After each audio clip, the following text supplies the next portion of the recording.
एक बार कबीर साहिब जी अपने गुरु रामानंद जी के साथ एक भंडारे में गए हुए थे।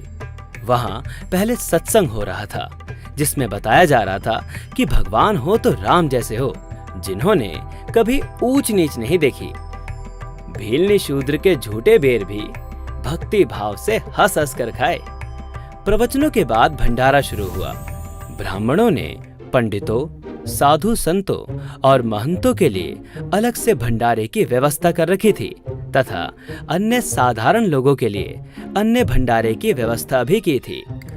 ब्राह्मणों ने देखा कि कबीर जी भी रामानंद जी के साथ आए हैं, जो जुलाहा जाति से हैं।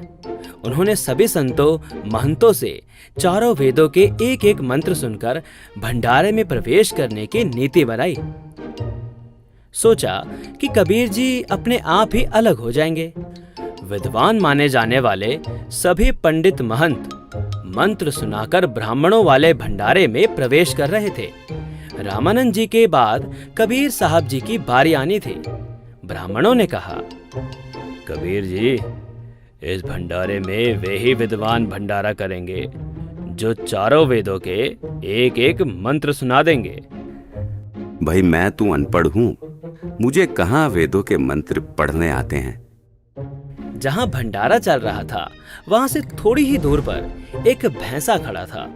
कबीर साहब ने उस भैंसे को आवाज देकर बुलाया, अरे भैंसा राम, भाई जरा नजदीक तो आना। भैंसा दौड़कर भंडारे के सामने आ गया।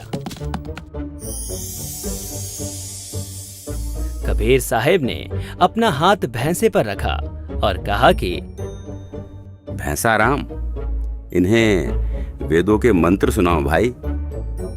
भैंसे ने चारों वेदों से एक एक मंत्र सुना दिए।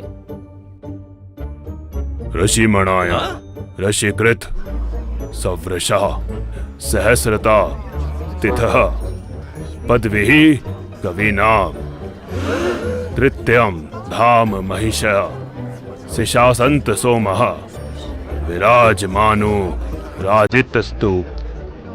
अर्थात कबीर देव शिशु रूप धारण कर लेता है, लीला करता हुआ बड़ा होता है।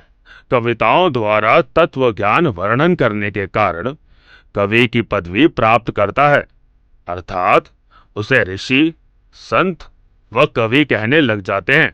वास्तव में वो पूर्ण परमेश्वर शरीर में, आकार में, गुंबद में, सिंहासन पर विराजमान है, और वो कोई और नहीं बल्कि मेरे पास जो खड़े हैं यही वो पूर्ण परमेश्वर हैं।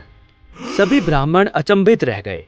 कबीर साहब ने कहा, लो भाई, भैंसा राम ने मंत्र सुना दिए। भैंसा राम, जाओ और विद्वानों के साथ बैठकर भंडारा करो। मैं तो साधारण लोगों के साथ ही भंडारा कर लूंगा। ये लीला देखकर उपस्थित पंडित शर्म से पानी पानी हो गए और क्षमा मांगी। परमेश्वर कबीर जी ने कहा, हे विद्वानों, आप अपने सत्संग में क्या प्रवचन कर रहे थे कि श्री रामचंद्र जी ने सबरी के झूठे बेर बड़ी रुचि रुचि खाए थे। तनिक भी भेदभाव नहीं किया और स्वयं आप लोग भेदभाव कर रहे हो। करनी तज कथनी कथै, अज्ञानी दिन रात, पुकर जो भौंकत फिरे, सुनी सुनाई बात। सर्व विद्वान व परमात्मा चाहने वाले ब्राह्मणों ने कबीर परमेश्वर जी से दीक्षा ली। इस प्रकार परमेश्वर कबीर जी ने अपने प्रिय आत्माओं को काल के जाल से निकालकर अपनी शरण में लिया। उस समय उपस्थित हजारों की संख्या में अन्य श्रोताओं ने भी ये लीला देखी और दीक्षा प्राप्त करके अपना जीवन धन्य किया।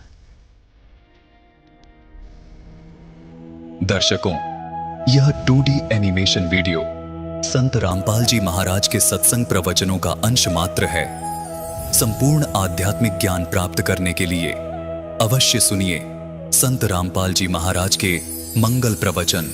संत रामपाल जी महाराज के मंगल प्रवचन सुनने के लिए आज ही प्ले स्टोर से डाउनलोड करें संत रामपाल जी महाराज ऐप और सब्सक्राइब करें हमारा YouTube चैनल संत रामपाल जी महाराज।